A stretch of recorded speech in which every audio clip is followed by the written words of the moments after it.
Welcome to our tutorial on how to mark a group as unread on WhatsApp Web using your PC with the latest update. Let's go through the steps together. To get started, open your web browser and navigate to web.whatsapp.com to access WhatsApp Web. Once you're on the WhatsApp Web platform, locate the specific group chat that you wish to mark as unread from your list of conversations. Hover your cursor over the group chat and either click on the downward arrow icon or right-click on the group to reveal a drop-down menu. From the drop-down menu that appears, select the Mark as Unread option. This action signifies that you intend to revisit the messages in that group at a later time, or give them more attention.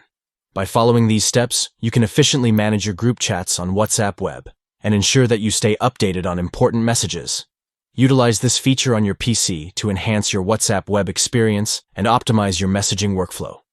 By utilizing this function, you can streamline your group conversations on WhatsApp Web and ensure that you remain organized with your chats.